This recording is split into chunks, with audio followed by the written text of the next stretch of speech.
Apparently, you have found the key to the perfect woman. So I'd like to know a little bit more about the perfect woman. What is that? That's an amazing story. If you have a spouse that you've met in the usual way, the divorce rate over 10 years is somewhere between 15 to 25%.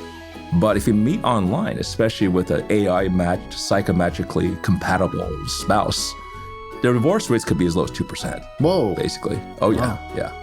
So I would say that maybe this is one of those things where human relationships are too important to be left to humans. So I didn't really think about that in the usual kind of way, where I would have my entire career gamed out, at the age of 16. But I thought, well, if I'm not going to be in combat arms, it's not really in the military. And even after he retired, he would come back to the school, volunteer, take photos for the yearbook, and just be an all-around good guy, community-minded, giving person. If I lived a life that was like Mr. Atkins's, I would consider that a great success. I'm unusual in the sense that I could actually date the beginning of my career to a single moment, which is actually 9/11.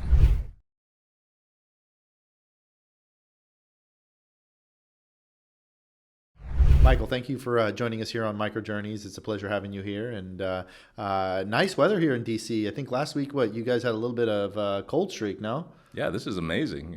We've had very nice springs, the past few years as well too, making the most of them, right? So it's been amazing. So usually I go into people's kind of backgrounds to start out, but apparently you have found the key to the perfect woman. So I'd like to know a little bit more about the perfect woman. What is that? That's an amazing story. I think if for most of human history, you would meet your spouse through the places you would think of, which is your community, your school, your work, friends and family, that sort of thing as well too. And I think for the very first time in history, we're finding that there's people that can actually do a better job of finding their spouses using AI and technology rather than through those usual methods. Being 2025 right now, we've had about 3 decades worth of this kind of AI kind of dating industry, and eHarmony and these kinds of companies as well too. And they're doing these kinds of studies now where they're finding that, if you have a spouse that you've met in the usual way, the divorce rate over 10 years is somewhere between 15 to 25%. But if you meet online, especially with an AI-matched, psychometrically compatible spouse, the divorce rates could be as low as 2%. Whoa. Basically. Oh, yeah, Wow. yeah. So I would say that maybe this is one of those things where human relationships are too important to be left to humans. Well, it's interesting because you're brought up with the classical, hey, you need to go meet a good girl. You need to go out and find a good girl, right? Yeah. And there was a transition, and I want to say it was sometime around the 2000s-ish, where people started saying, oh, no, we met online. Oh, yeah. And it was a hybrid. How did you guys meet? It was either in person or online. And for a while, it was kind of shamed a little bit. But now it seems like it is not only part of the norm, it looks like it might actually be a little something there that people weren't really tracking at the beginning. There's a way with the algorithms, like you said, AI just kind of connecting the dots here and finding, similarities that people don't necessarily find at a bar or at a communal event or whatever it may be. So yeah. Interesting perspective. Now, another interesting thing is your background. So you were born in Taiwan, and then you moved to California, and you went into college kind of with one track, and you kind of then moved over into another. Talk a little bit about that. Yeah. So college was an unusual time for me. Most people, know at least midway through what they want to do with the rest of their lives. And I was still looking for my own path, by the way, because I had a very different path before I went to college. My brother is an Air Force Academy graduate, class of '97. He's about 3 years older than me. And because he is my role model, right? He's the guy I looked up to. Everything he did in high school, I did. I assumed that I'd be just following him into the Air Force Academy. And so I spent the entirety of my high school years working on that application. Getting one of those service academy sort of acceptances is a pretty full-time job. Did you envision yourself doing something specific at the academy, or was it just going to the academy? I think that was it. I went to this kind of a college prep magnet school out in Southern California where everybody was thinking about college.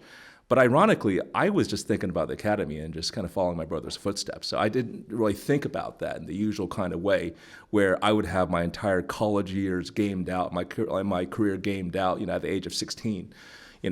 So I just had a general idea that I wanted to go to the Air Force, and I had this idea because we're a first-time military family that, the Air Force revolves around what we would call the combat arms MOSs as well. It's combat, right? And it's involving flying and involving, sort of what we usually think of as kind of, armed services activity.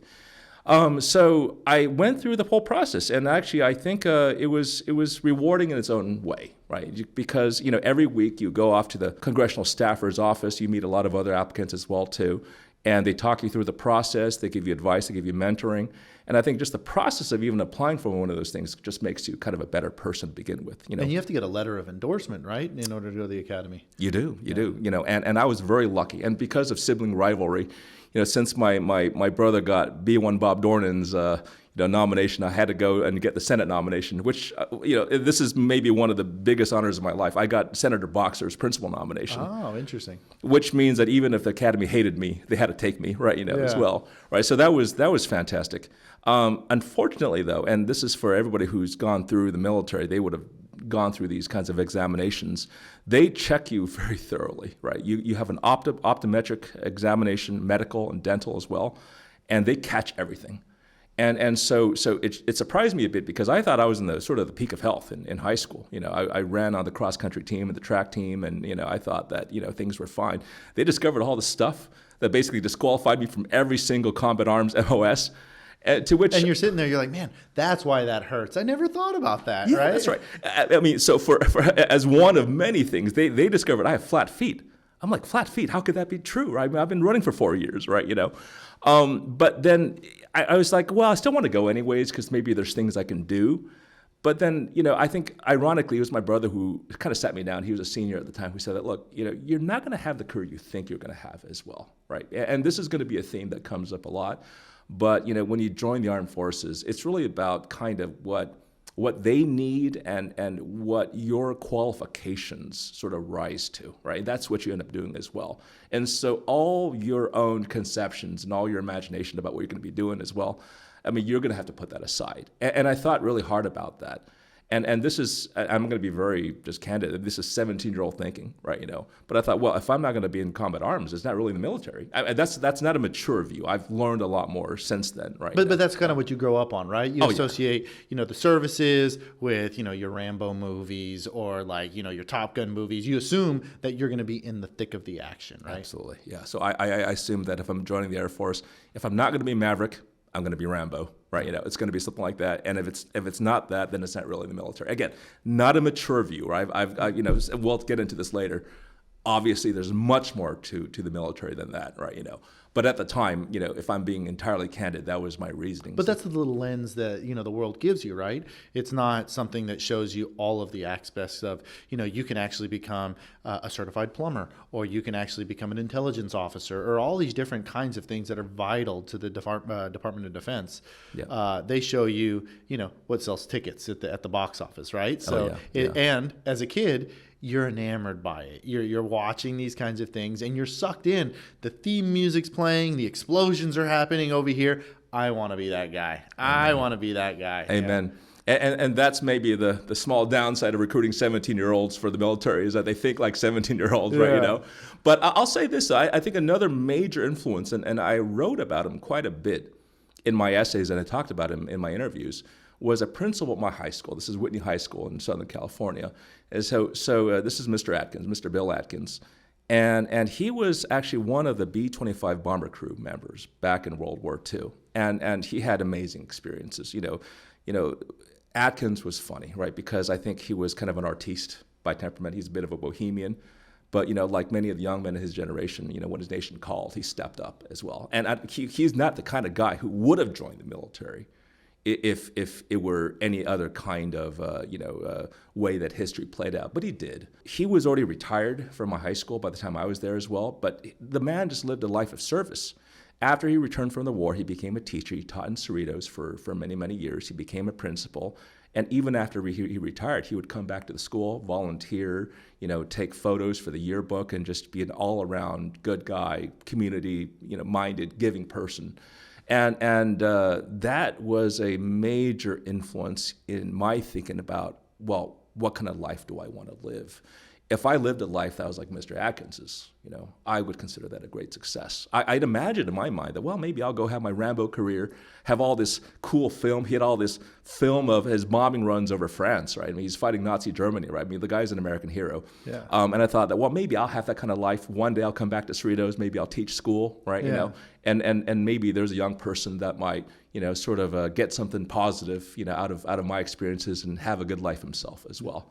And that was a big part of it. But in my mind, and again, this is kind of a 17-year-old thinking, there was physical courage in what he did. And that's what I associated the military with, physical courage. Yeah.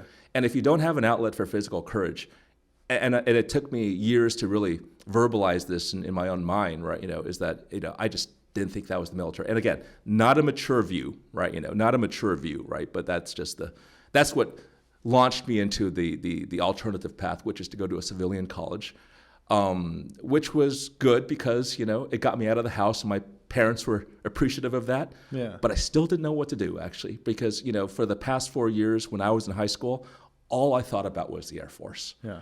And I think for me, and we talked about this a little bit, maybe in a prior venue, I had a second chance. I finished college. I had no plans, no job, no grad school spot. And I thought, well, maybe I'll take a gap year, right? I'll do some research on campus, And I was, at the time, deciding between two kinds of science. I always thought, well, I was a mathematics and economics major. So I thought, well, trying to understand human behavior mathematically, formally, is very interesting. I might want to do that because some of the most impressive people I met at Berkeley were the economists. The way they thought, the way they reasoned through chaotic kinds of, situations with clarity, I thought that was admirable. On the other hand, as I was taking some of the mathematics courses that economists are expected to take, and as an undergraduate, I got exposed to a lot of the physical sciences, quantum, which we'll get back to in a second, among other things as well. I'm unusual in the sense that I could actually date the beginning of my career to a single moment, which is actually 9/11. Interesting. 2001. I don't know what I was doing the night before, but I got up really late, and by the time I got up, it was already like almost noon Pacific time, which means that all the events of the day had already happened. Yeah. And my phone had just blown up with messages from my mom. Were you still in California? I was still in California, okay. Right. I was 3 time zones away. And my phone had just blown up with messages from my mom. She says, you got to turn on the TV. Something's terrible's happened. And I turned on the TV, and I just saw all the disaster of New York and the Pentagon. And, I would say that was a turning point because that day, literally, I had 2 meetings scheduled. One is with a very good economist who was out of the business school at Berkeley that offered me a research assistantship, and it was very kind of him to do so. And another from a quantum chemist on campus who was building quantum computers. And the whole reason I even thought of quantum computing was my brother, who was by then an 01, he's a second lieutenant at the Air Force Research Lab, told me that, well, if they ever build one of these things, it will have valuable applications for national security, cryptography, things of that sort as well, too, in addition to simulating nature, materials, chemistry, and it will give us a huge national advantage. And I thought, well, between the two, because I was literally 50-50, I thought that, well, if there's something I can do right now, right, that can serve a bigger purpose, rather than my own intellectual curiosities, maybe now's the time, basically. And I thought about Mr. Atkins. I just thought, well, if he weren't a B-25 bomber crew member, he would have been a photographer or a poet or a writer or something like that. And he made the decision. And maybe this is my time to make that decision as well, too. And that was the thing that kind of tipped me over, and that launched me on a very long career after that. I mean, I didn't realize it at the time. 24 years ago, the quantum computer was just very theoretical. I mean, there wasn't a lot of, data points showing people building out quantum capabilities. Like today, we're seeing a lot of the emergence of quantum having a big impact on a variety of different things, right? Yeah. Was it purely just kind of, like you said, mathematical in nature on what kind of enticed you into this? What struck me was that I found in the mathematics library at Berkeley, this very short book by Heisenberg, in which he was describing how quantum mechanics can be expressed in the language of operators and matrices. And it was one of my more favorite courses at Berkeley. I really like the elegance of linear algebra. And I thought, well, it's kind of quite amazing that something so deep about nature has such a clean mathematical form. I think it was Einstein that once said that, nature gives us these kind of undeserved gifts. It's not actually obvious why natural physical laws, very often, not always, have such clean mathematical form.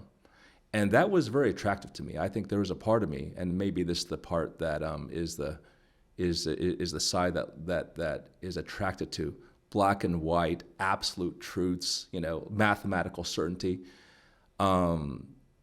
That's what attracted me to quantum as a field. But the idea that you can use this for some tangible purpose, for some purpose that strengthens national security, well, that was very exciting as well. So let's break it down, because quantum, big field, right? Mm-hmm. There's a lot of different things: quantum sensing, quantum computing. You mentioned cryptography. I mean, was there one specific application that kind of really got you excited, or was it just more of the opportunity to explore places that humans could not do with classical computing? I mean, what was it that really got you enticed? And there's a bit of stuntsmanship to the whole field that got me excited. Let me just rewind maybe about a decade or so. When I was a kid, actually, I never thought I would be any kind of technical person, scientist, engineer, or otherwise as well. It wasn't on my radar at all. I thought I was going to be a Hollywood stuntman, right? Yeah. I was one of those BMX kids, right? Always coming back with broken arms and wrists and I'm catching that you're a thrill seeker here. Oh, with absolutely. the Rambo music or BMX bikes jumping and okay. Oh yeah. I had to come up with a lot of lame excuses for why I came home with U injuries for my mom all the time, right? Right? But that was me. And so whereas I think most, and if you look at biographies of scientists and engineers, usually by the age of 12, because of their the course of their lives and their education, they've already decided that they're going to be a physicist. I wasn't that kid, basically. I saw quantum as exciting because it was like the ultimate stunt, basically. As in, if we do this, if we build these things, we can simulate, processes in chemistry, materials, and physics that would take millennia, if not more, on the best possible classical HPC. That's number one. And number two, HPC, high performance computers, right? And also, compromise just the vast majority of all the cryptographic protocols in the world as well too. And so, if I'm being a candid, it's purely the sort of sense of stuntsmanship, albeit of a technical, intellectual sort, right? But getting that thing done, right? Getting that singular achievement, I think that's actually what attracted me to the field more than anything else. Yeah, I remember taking quantum when I was back in college, and there was times where, the calculations just didn't follow normal calculations. They just went askew, and then it was supposed to make sense. And I remember scratching my head saying, you know what, this is in a league of its own. It is a challenging subject. So you're finishing up school and you're deciding, hey, you know what, this is my passion now. And from there, you pivot into your first career stint, and I believe that was with SAIC, correct? Yeah, that's right. I think right after my postdoc, and I did this at a very good lab out at HRL in Malibu.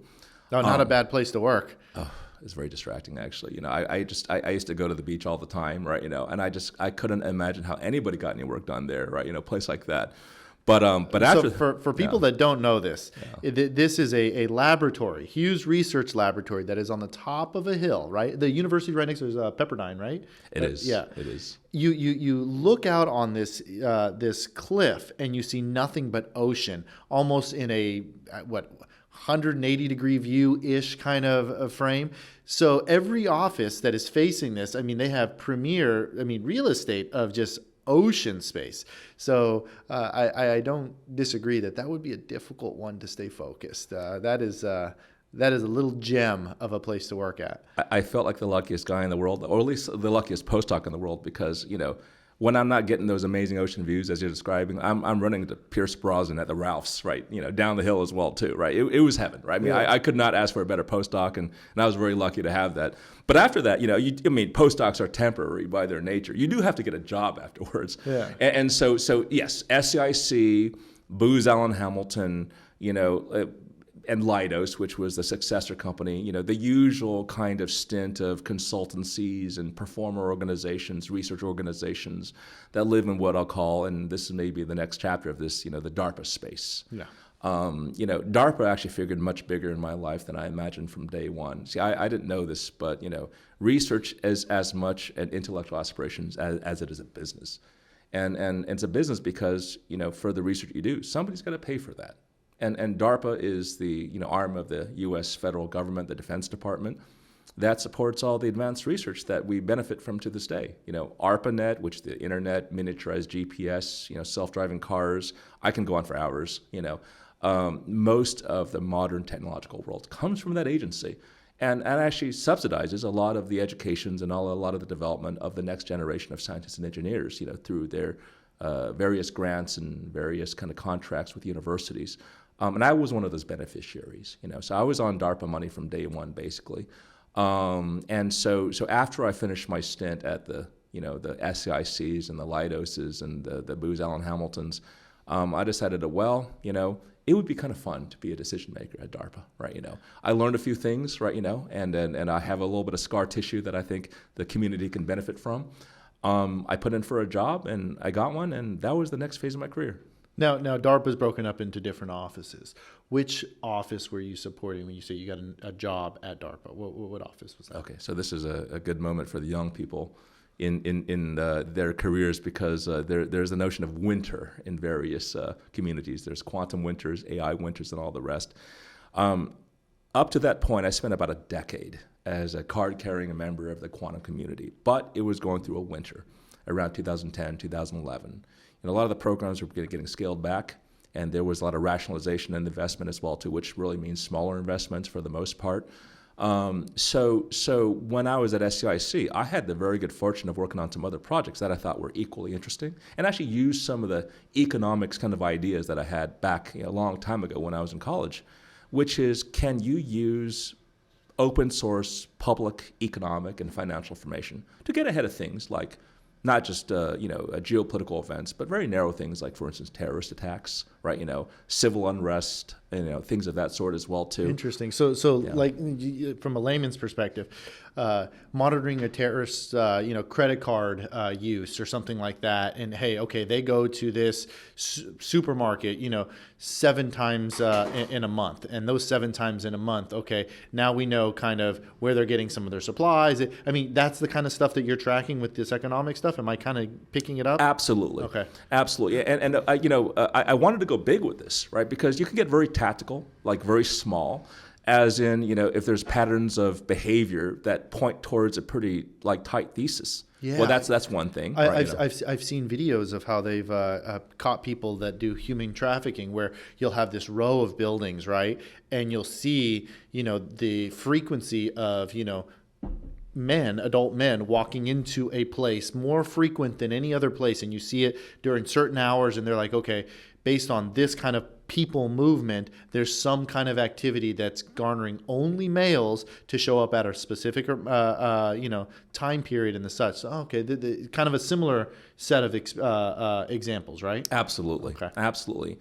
And if we want to sort of flip that, sort of dynamic around, even during World War II, the German Abwehr, which is the military intelligence arm, actually had spotters at dry cleaners in the U.S., because when certain populations in the U.S. were getting their dry cleaning and their uniforms done, that could be some sort of signal for a unit mobilization as well too.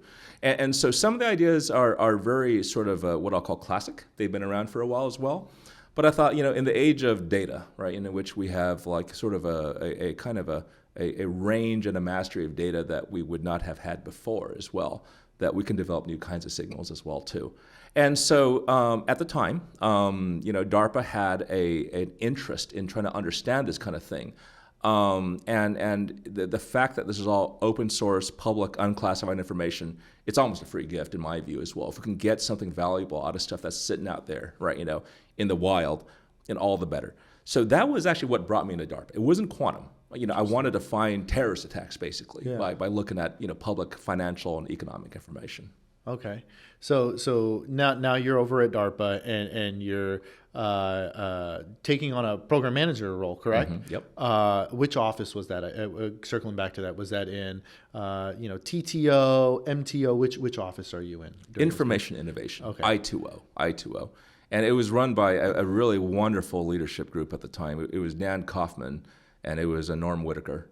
And it was a great interview. I mean, I went in there in I think December, and I saw some of Dan's videos online, right? So he's a hilarious guy, first of all, right? He's super charming, very charismatic, and Norm though he surprised me because he reminded me of another guy I used to work for at ODNI who's a very serious and sober guy, but Norm's got the wildest sense of humor you could possibly imagine. He had me in stitches, right? Right, and I was like, you know what? I don't know if they're going to give me an offer, but I would love to work for a place like this. I would love to work for these guys. And 3 days later, I got the job offer, and a month later, I was at my seat, and it was probably one of the best experiences of my life. Yeah. One of the things that I've really realized at DARPA is when you walk in, the moment you walk in, you feel a different energy, an energy as though people are there with the intent to change the world. Yeah. It is not people clocking in, clocking out, doing the day to day.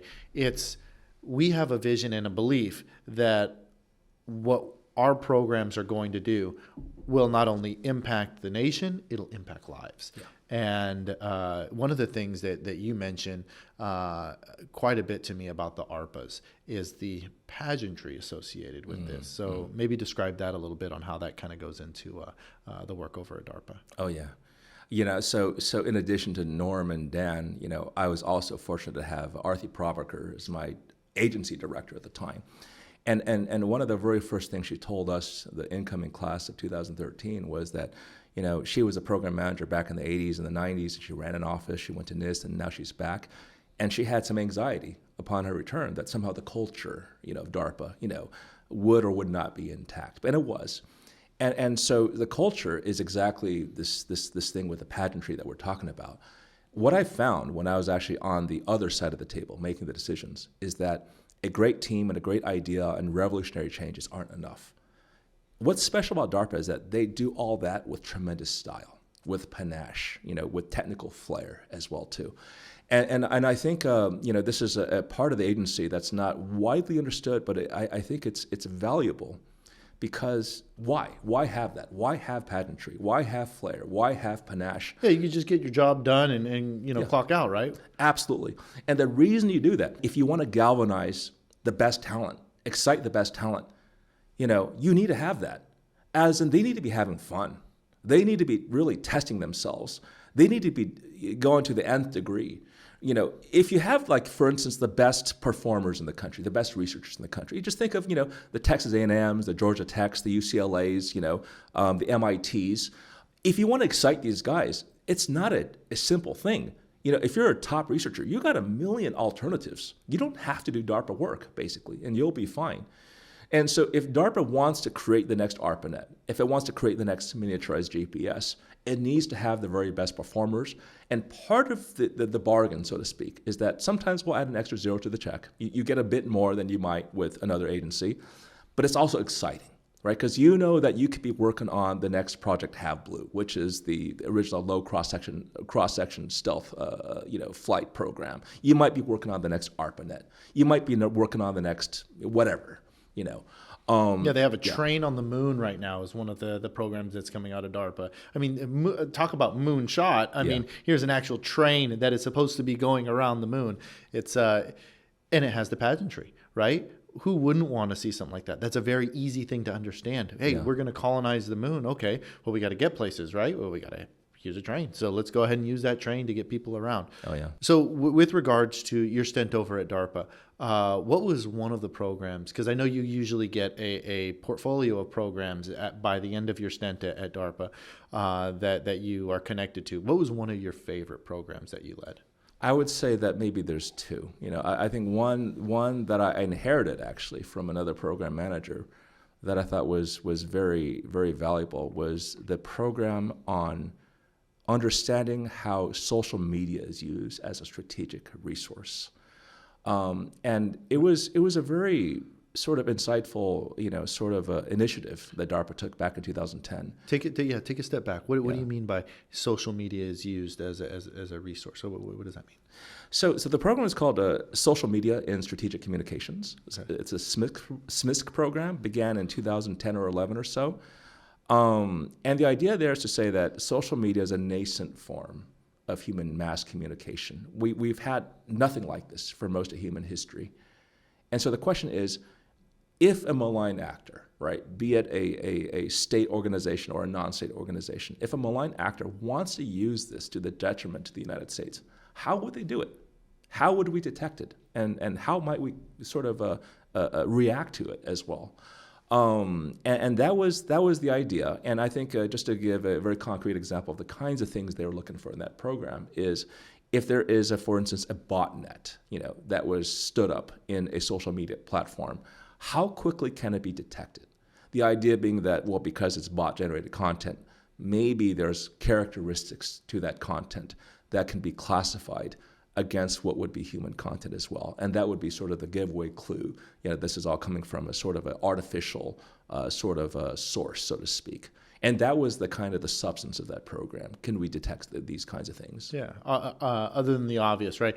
Little misspellings or words that kind of make sense, but that's not how a human would communicate. Absolutely. Those are kind of the basic pieces. But I'm assuming that there's also trends, right? There's trends with certain bots on the way they respond to things and respond to certain questions that you can pick up those. Almost kind of like a poker player picks up a tell from someone across the table, right? Oh, yeah, absolutely.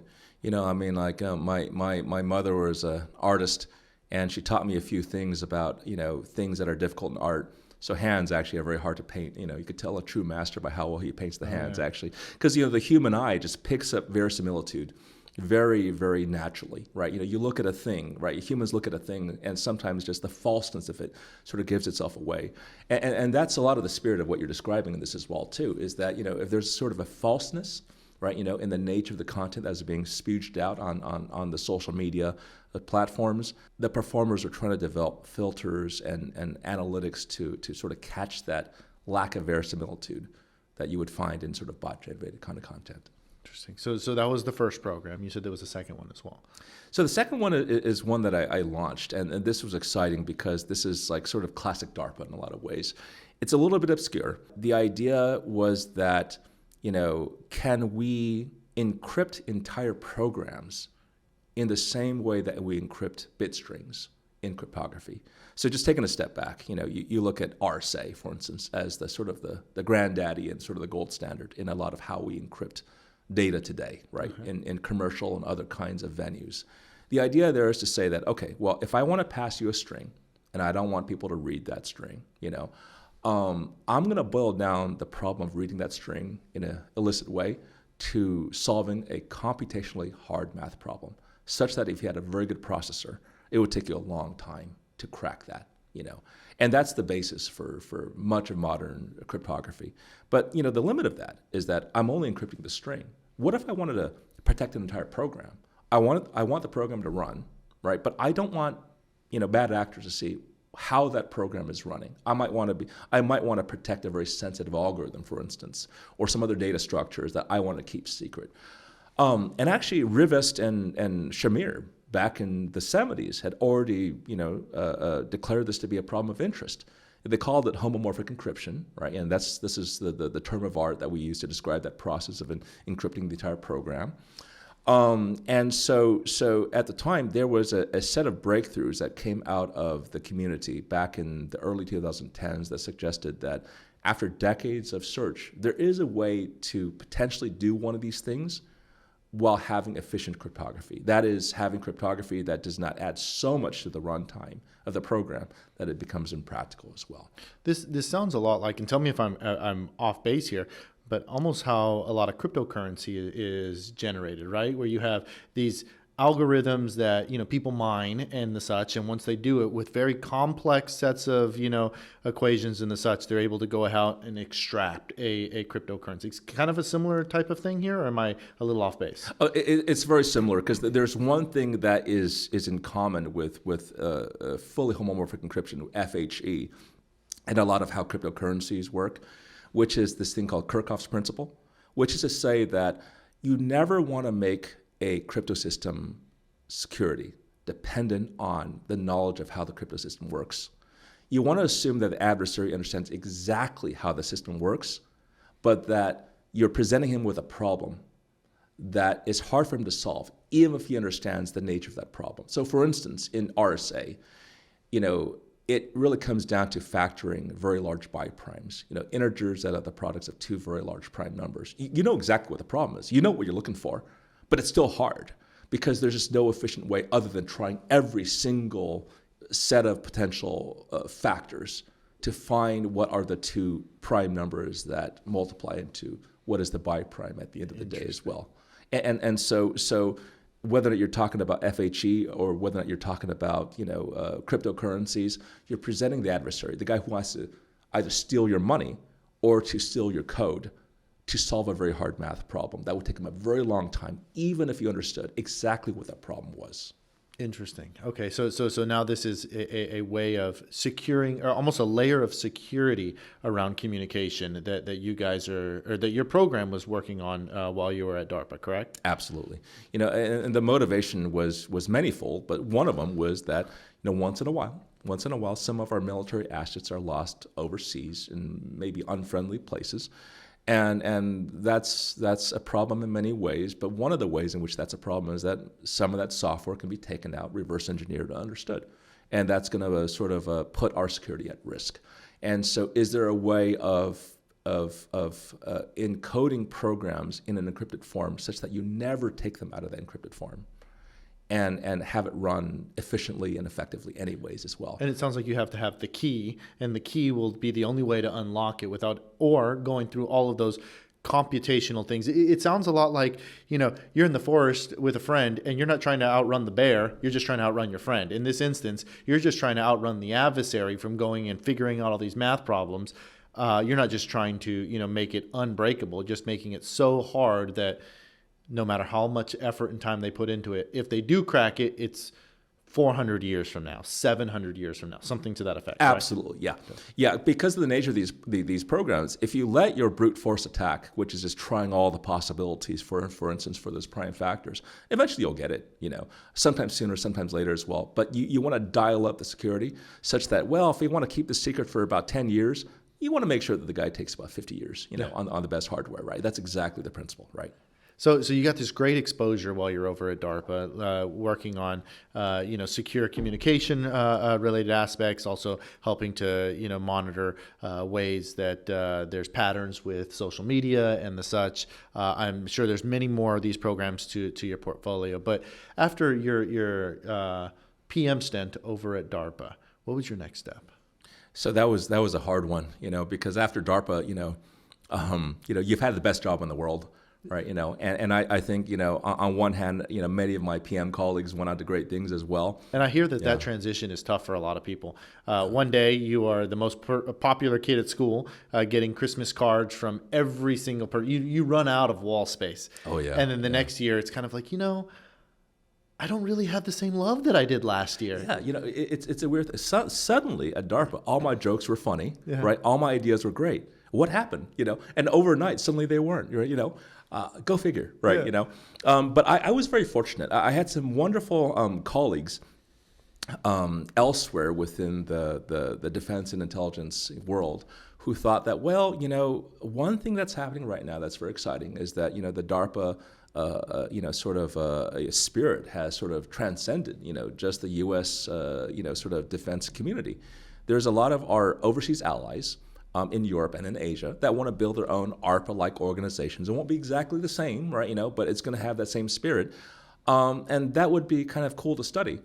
And so I had the very good fortune of being awarded a Council on Foreign Relations Fellowship. This is an International Affairs Fellowship, and I thought that actually maybe that's what I'll do. And so I ended up in Japan for about a year as a visitor to their defense ministry. Oh, interesting. And that was sort of a very focused study. I mean, we had interactions with the UK, Germany, Israel, Singapore, Korea, while I was at DARPA. But I thought, well, that's all great, but let's do a drill down on one specific country, which is actually quite different than the U.S. Culturally, there's a lot of differences. Oh, yeah. And you've worked in that industry, so you've been in that part of the world. Yeah, I mean, decisions are made very differently than in the United States. There's a lot more internal thinking is the way that I'll do it or word it versus kind of the Western culture where, hey, we want to grab ideas from a lot of people. Oh, yeah. A lot of, hey, you know what? We're going to have a Japanese only discussion and we'll let kind of what it is as one example Amen. of a variety of different ones that's deep rooted in not only their culture, but their history on how to operate in certain, methodologies and the such. So. And what I found, and this is just a wonderful thing, is that my Japanese colleagues and counterparts say exactly the same thing.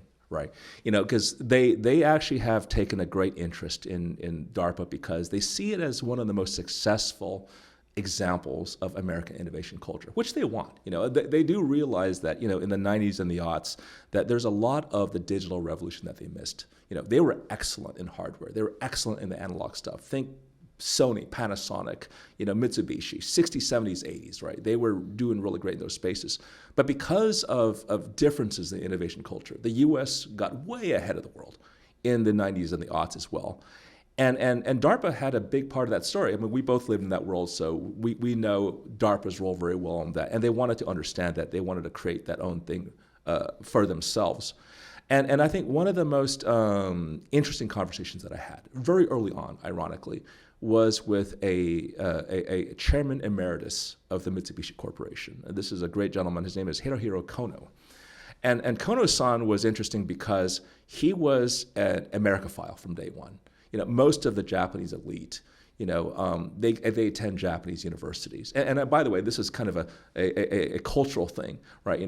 But we, as Americans, very often assume that, well, if you're a top guy, then you want to take a shot at Harvard, don't you? You don't want to come here. But the Japanese don't think that way. They think, well, if you're a top dog, right, you should go to Tokyo University, right? They would think you're kind of weird if you go overseas. Like an American, we would think, well, if you're so smart, you should go to MIT or Harvard, right? Yeah. Why would you go overseas for go school? to Caltech? I mean, that's perfect. Why are you looking at South Africa for a university? That doesn't really make sense. Yeah. Stay local. Yeah. And so the Japanese are very much the way. So I say all that because Kono was really a maverick. In the 70s, he decided, no, I'm a great student here. I can get into Todai if I wanted to, but I'm not going to go to Todai.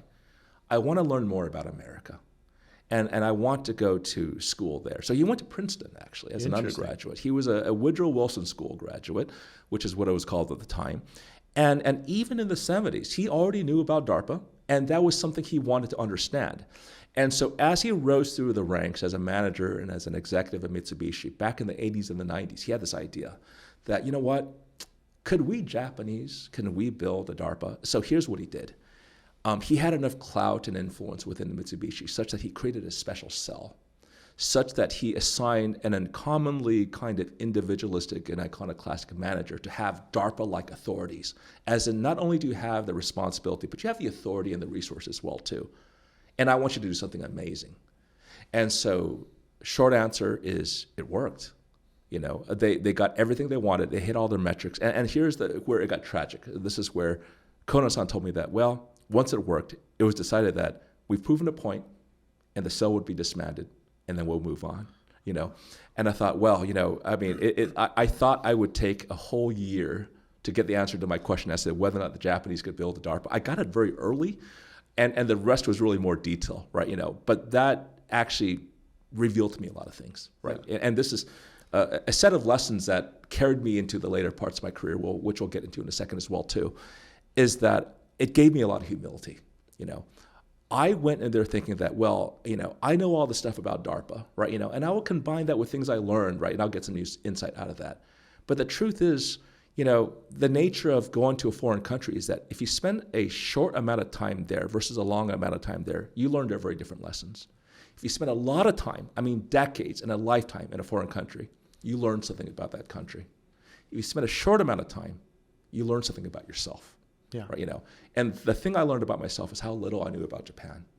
Is that I assumed that the culture would be so different, that there are certain things that can or cannot be done here versus there as well. But that conversation with Kono-san just revealed to me, though, you have to have humility, when you're trying to understand these places as well, because there's usually much more to the story, much more to the country and the culture and the society that can be understood from a surface level as well.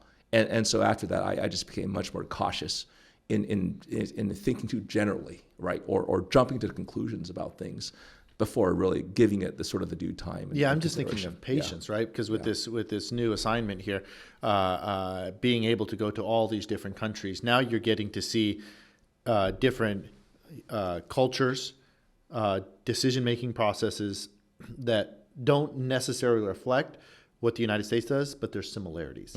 And those similarities may happen frequently, may happen infrequently. Your job is adaptability, to figure out how to find something that fits into their ecosystem. We're not shoving a round peg into a square, hole here.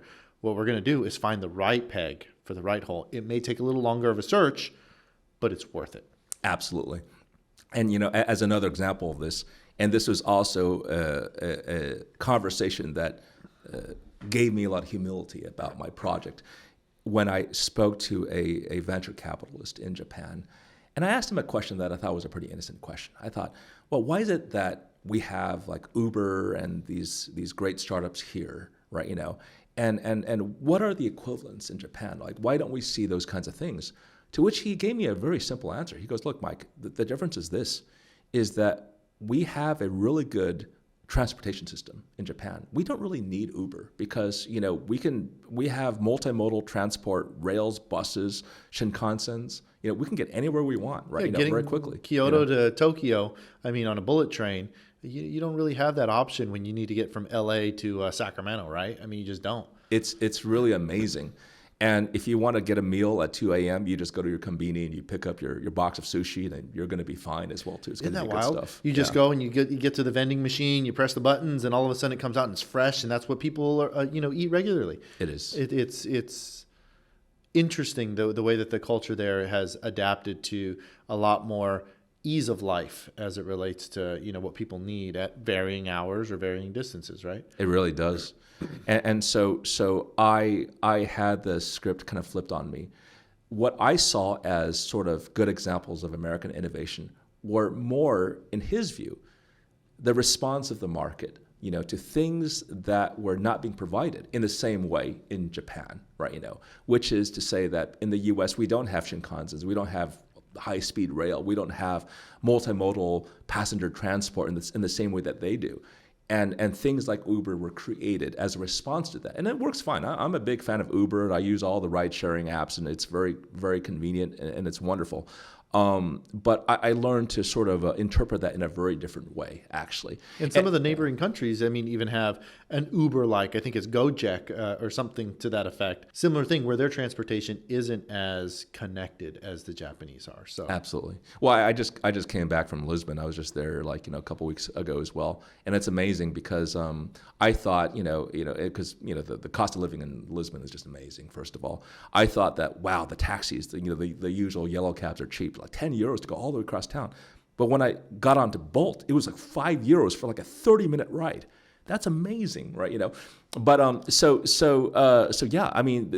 innovations bring great efficiencies, right? They bring a lot of value. They improve quality of life, and I think that these things are net goods as well. But I learned to sort of interpret this in a very different way. As in, there's things that are created by technology and by industry and by capital, right, in response to needs. And there's no good or bad. As in, somehow, the situation here is good. The situation there is bad. It's just different as well. American investment in public resources went to different things, right? Japanese investments in public resources went to different things. And as a result of that, public capital, private capital, they decided that, well, we need this, you need that. And this is why you have ecosystems of startups and companies and services and sort of public resources that differ, right? Not better or worse, it's just different. Interesting. So which country do you believe is closest to creating a similar capability like DARPA? Well, I would say that that's a good question. The Japanese, almost by definition, because of what I was told right at the very beginning, had created something like that already. And that was just by raw force of will, I think, right? So they could do something like that. I was also very impressed by what I saw out of the Koreans as well, too. Because, there's a psychological quality to DARPA that I think you know very well. Mm-hmm. I mean, these program managers, I kind of feel are kind of, constitute a kind of a French Foreign Legion of technical people, right? You know these guys, right? These are the guys that are sort of the wild mavericks out of Raytheon or Lockheed or these big organizations, mm-hmm. Very innovative, very dynamic, very creative, right? But sometimes, they just got to go their own way, so to speak, as well, too, right? And I know that a former director of DARPA, Tony Tether, actively recruited these guys. I said, look, if you're going to be raising a ruckus, in the DIB, well, why don't you just raise that ruckus here at DARPA for a couple of years? Yeah, we called them gunslingers. There was a lot of gunslingers over at DARPA.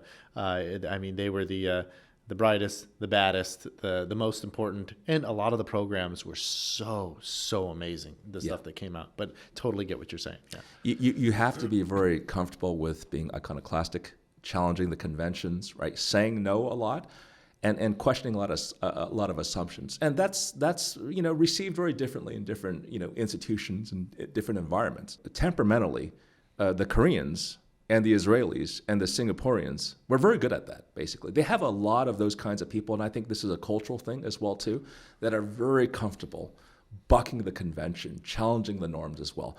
And I think that's a pretty key part of it. By the way, the Japanese have this as well, too, but in the way that it was told to me, a special environment had to be created for that, right? Because if that young guy didn't want to end his career, right, and sort of tarnish himself with a damaged reputation, he needed that top cover to do it as well. But I think but DARPA does that in the sense that, and I appreciated this well after I left the agency because it took time for me to understand this. The reason those program managers, right, which are really at the tip of the spear at that agency, could do what they do is because there's tremendous top cover that is provided by the leadership, the office directors, the directors. They create that space by which if you challenge the norm, it's not the end of your career, basically, right?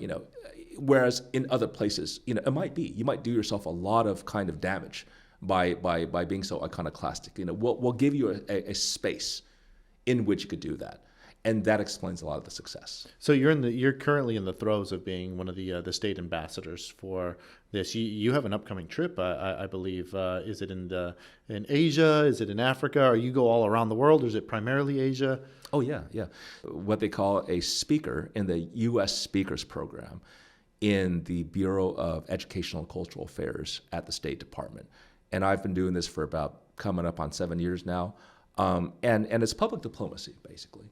They find people from U.S. civil society, usually not sitting govies, because they, foreigners deal with enough govies as they do, right? With the state posts around the world. So that they find people that come from culture, the arts, education.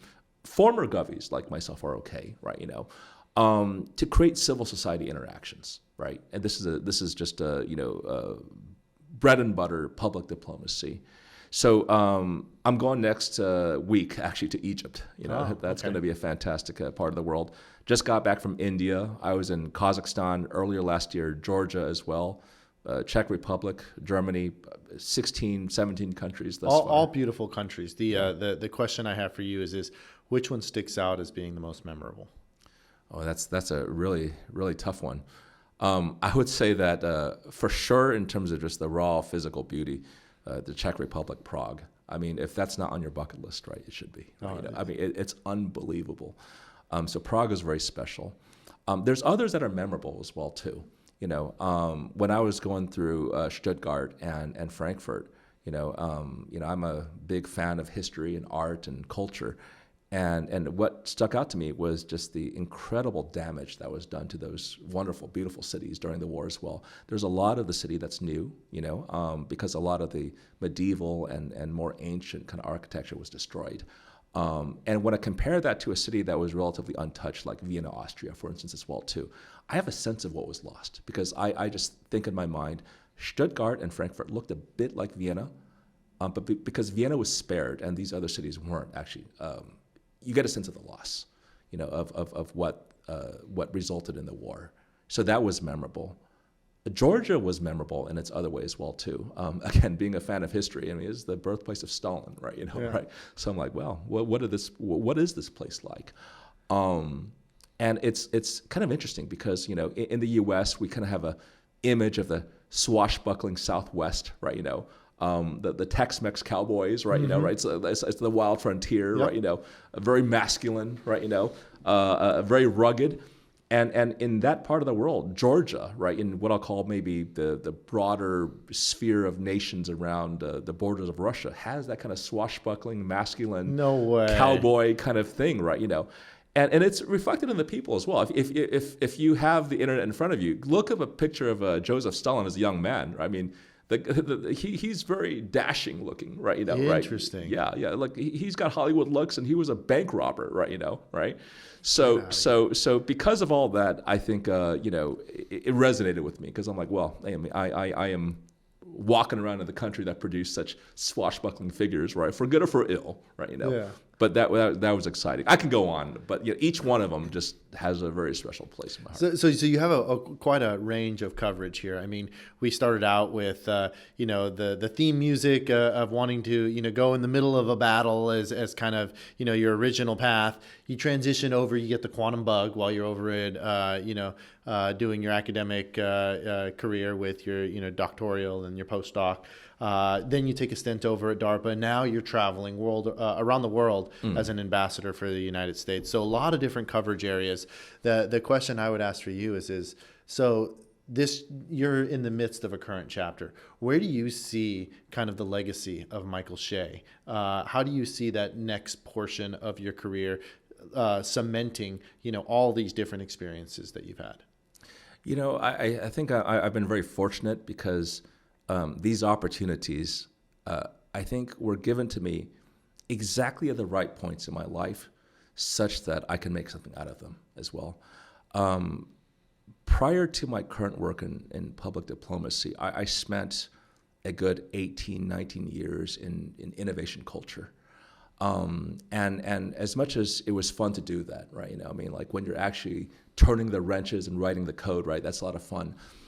As you and I probably both know, it's kind of a young person's game, right? I'm not nearly as sharp as I was when I was 25. There's just things I don't learn as quickly, things I don't process as quickly as well. I used to memorize every credit card I had, and I used to be able to show off amongst, you know what, I know my credit card. I don't have to pull it out, kind of thing. Yeah. I mean, and it was just like that. Today, it's like I have of the 16 characters, 12, 10 memorized, and it just slowly kind of fades away. Your overall knowledge stays there, but your ability to just have that, quick neuron, kind of firing to be able to figure things out, it does seem to diminish. But you were saying. Yeah, and just to build on that a little bit, I mean, this is just a quote for your audience, right? John von Neumann once said that, a man reaches his mathematical peak at the age of 27. And after that, he just kind of slides by on this kind of prosaic shrewdness. And that quote haunted me because I read that before the age of 27. And so when I turned 27, I thought, damn, this is it. It's all downhill from here. Yeah.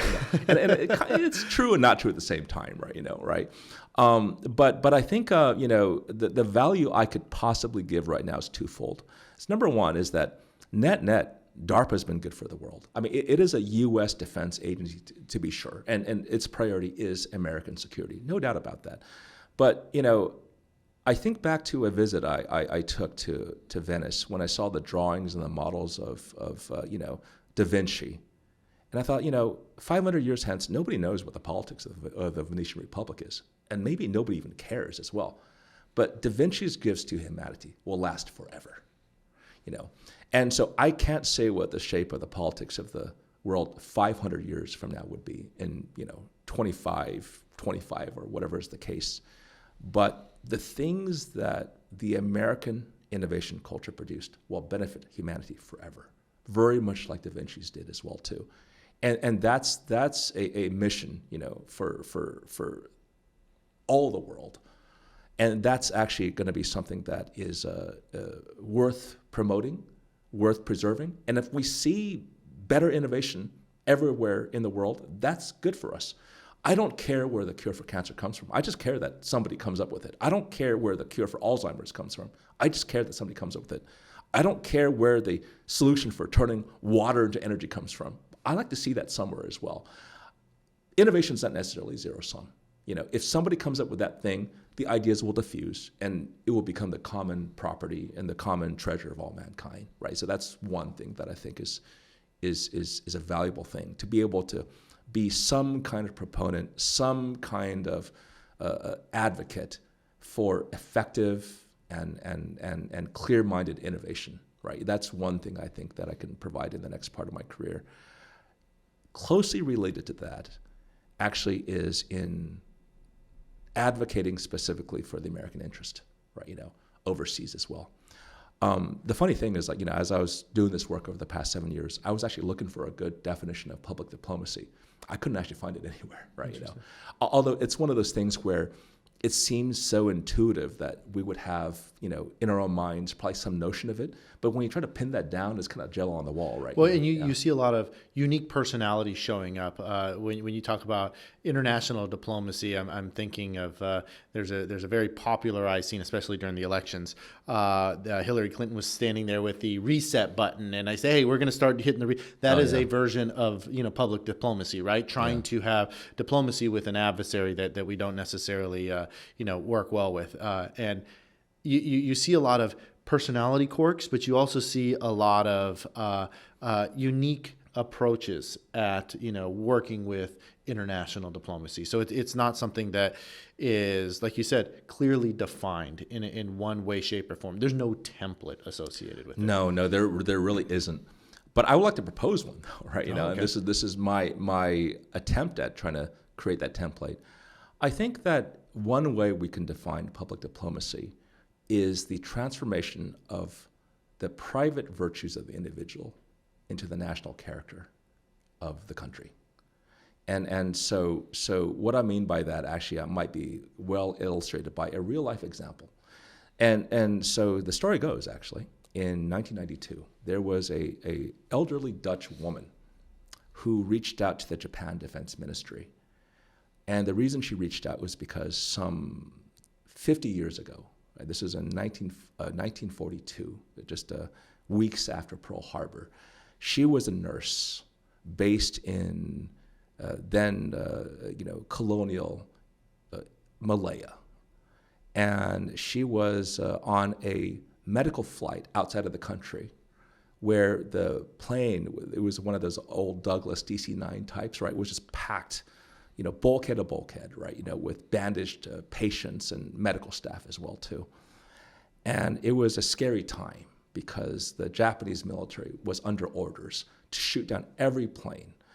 It could be Australian, British, Dutch, Chinese, You're American. not getting through, yeah. Nothing. Everything has to go down. And so what happened was that there was a flight of Zeros that passed by there. And of course, as you would imagine, the Dutch staff were terrified, right? Because they thought, well, this is going to be it. And the pilot of the Zero passed by, looked in the window, saw, the staffers basically pleading for their lives, hands up, this is all medical here. This is not military. And for some reason, that Zero pilot decided not to shoot, and he flew away. And so the woman wondered for decades, why? Why did this happen? And so she got her answer. And so this is an amazing story because the pilot was still alive in 1992. He was actually, and this is not a household name, his name was Saburo Sakai, one of the few surviving aces of the Japanese Air Forces. Most of them were killed during the war. He actually survived. And so when they reached out to him to ask him why, he gave an answer that I think goes to the heart of why we do public diplomacy, which is that when he was a middle schooler in Japan, he had an American teacher, Mr. Martin, and who taught many of the Japanese kids various topics. And when Mr. Martin was not around, sometimes his wife, Mrs. Martin, would come in and sub and sort of teach the classes as well, too. And so Sakai just remembered the kindness of Mrs. Martin, so much so that even decades later, one of the nurses he saw, actually, in that airplane window reminded him of Mrs. Martin. And in that moment, he thought, no, maybe I could let this one go. So he's flying right now, and a core memory hits him where he's like, you know what, that reminds me of someone from my past. Yeah. For that, I'm going to let them pass. She showed him a lot of kindness, and what's amazing about that is that kindness cut through decades and just the darkest passions that are unique in war. Yeah. And it saved lives that day, And so, what an incredible story. It's amazing, and Sakai's story after the war was remarkable in its own right as well too. Because he's not just some junior pilot. I mean, he's an ace. He is one that is one of the best that the Japanese fighter pilots have to offer, right? And to make a decision while you're 10,000 feet or more in the air that look, I have a sense that this is a plane that we have to keep people alive because there's a bigger piece here. It's an incredible story. And so after the war, he felt so remorseful about all the lives he's taken. He never even killed a mosquito, after that. He became a Buddhist monk. And actually, some decades later, he actually caught up with many of the American pilots that he fought with, actually, at Tsugi. And they had great interactions, and it was in addition to many other things, a beautiful story of reconciliation. But I think of that because, I've had conversations with many of our colleagues over at State over the years, because public diplomacy, believe it or not, is it's a challenging thing to justify, right? Because it's not easily measurable in terms of outcomes, right? I mean, one of the things that has given me humility as a person who's done science for a long time is I learned that there are some things that are real that are not measurable, and there's things that are measurable that aren't necessarily real as well. So you take what happened in that case. I would argue that's real. I would argue that the kindness of Mrs. Martin actually was a real thing that I can't prove. I can't give you physical evidence of that kindness, because you could always come up with an argument that, well, that's your hallucination or that's your imagination as well too. But it was very real, in that moment when Sakai decided not to shoot as well. And so what I say is to say that whether or not you believe in public diplomacy just comes down to more of an assumption. Maybe it's a philosophical assumption. If you believe that acts of kindness can have such long-lasting effects, right, that transcend decades of time and terrible circumstances that may or may not arise in the future, right, to change hearts and to change actions as well, then a lot of what our diplomats do, around the 190 countries across the world, is creating, in my view, especially in public diplomacy, Mrs. Martin moments, basically, as well. I'm very impressed by the quality of our diplomatic corps overseas. I just think, in addition to just the great people that we've worked with, civilian and uniformed in the DoD, I think they're some of the best. They're urbane, they're cosmopolitan, they speak languages, profound understanding of cultures. Right, one diplomat I worked with actually, in Kazakhstan, she used to be a ballerina, like from a top company. Really? I think she did, ballerina work in Moscow. Right, she was in the top repertories as well. One example, by the way, right? But these are the super high caliber individuals we have right now out there, being the face of America. Right. So I say that I'm a very small part of that. Right. But the value to me actually is more what I'm learning from our diplomats overseas, because I see what they're doing, and they're creating goodwill, and they're creating the basis for a lot of the relationships we have with the rest of the world that it's not easily quantifiable, but I believe it's real. As you're telling this story, I'm thinking of a humongous, picture that is like a puzzle, right? And development. Let's go back to the quantum stuff. The development of a quantum computer, right? It's not necessarily one person building out the entire puzzle, but there are major sections that are completed by those that are influential. And the work that you did over at DARPA, for example, would be something that created a portion of that story, so that someday my 5-year-old son may, instead of turning on his PC, turn on his quantum computer. Absolutely. And he's like, you know what? I feel like my shoulder is hurting a little bit today. Figure out remedy for shoulder. Here are my things. And then instantly diagnoses it, remedies it. He's back into, whatever he needs to go and do in a matter of minutes, seconds. Yeah. The cure for Alzheimer's, the cure for cancer, being able for a doctor to say, look, and we're working something very similar to this, finding biomarkers and being able to say, look, here's a biomarker that is early stage detection of XYZ cancer. Yeah. Now we can go ahead and not only diagnose, but hopefully be able to go forward with a resolution, a remedy that cures people, so that way they don't have to go through chemotherapy. That way they don't have to have the horrible story that a doctor has to tell someone that says, I'm sorry, we have to start having you, get your things together because you have 6 months, 2 months. Yeah. So all of these influence are extremely critical, not only from the quantum space, but the international diplomacy. It's I'm going to kind of sum it up with this. One of the things that I learned during today's discussion is that you have a very keen way of recognizing patterns, and with those patterns, influencing them to help the greater good for mankind, whether it be a pattern with, some kind of cryptography that you want to help, with information sharing, or just discussions that you have in South Korea where you said, look, I've picked this up. This is more of an Asian culture. The Japanese did something very similar. I think I know how to play this card. Very interesting dynamic here, Michael. Yeah. So, well, thank you. And by the way, just maybe just a riff on what you described, and it's a wonderful set of partners that I think we're referring to, that is developing those cancer biomarkers. Two parts of that story that get me excited. Number one is that if we wake up one day and cancer is like more of a nuisance rather than a death sentence, it just changes the human experience so much for the better. Imagine it being like allergies. You're able to just take, whatever you need to do to mute it, but it's not something you worry about other than, hey, I feel my allergies a little bit today. That would be nice. It really is. But the second part of that as well too is that, so many of the innovators that we work with as well, I think are first generation Americans, right? And I think, the beautiful thing about that, and this ties together everything about science and public diplomacy and foreign relationships all at once as well too, is that, America still continues to inspire, right? It still remains the place to do big things as well. And these other countries are great. They do wonderful things as well too. But I think, one thing, and I won't name the country, right, because this might be provocative.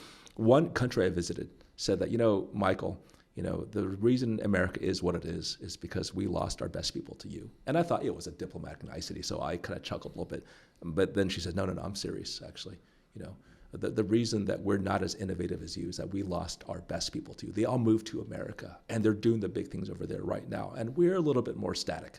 We're a little bit more, sort of conventional as well, right? And I think there's some truth to that. There's some truth to that, And and those two definitions you just gave, it gives one opportunity that lacks around the world, which is the encouragement of creativity. Yeah. Being able to push the boundaries in an academic setting, and that's okay. Yeah. That is okay to challenge, mathematics, science, the variety of different studies that are out there. It's okay to go and do that, and that's what we as American citizens embody as we go into academic careers in DARPA, careers in all these different research kind of areas. So yeah. That's so true. I think one thing that came back to me later in life, actually, is when I was reading the Federalist Papers back in high school. They're very well written, by the way. Even a high schooler can get them because Madison and Jay and the founders were just such clear thinkers. But I remember one of the essays was about the rights of the minority, right? And he doesn't really mean just ethnic or other minorities. He means minorities of a political type. Anytime you're not like the majority. And so I believe it was the case, the argument that you have to respect the rights of the minority because no man is so average in all things that he won't be in some minority at some point for something as well. And I thought, that was good because it was part of the U.S. political constitutional tradition that shapes a lot of how we define laws. But I think it's deeper than that. It defines culture as well. You can have a different opinion, right? You can be in that minority intellectually, scientifically as well. But it doesn't really end your career. You don't become a black sheep. You don't become an outcast, actually. It's tolerated, sometimes even celebrated as well, too, right? All these things are of a piece, right? All these things are of a piece. A lot of the things that we take for granted in the daily life we have, how we experience American culture, innovation culture, social culture, things like that, it almost feels as if it is just a thing that we take for granted, right? It's just there. But as I experience more of life, and I think back, I think, no, this is not accidental, actually. This is a very thoughtful, intentional thing, right?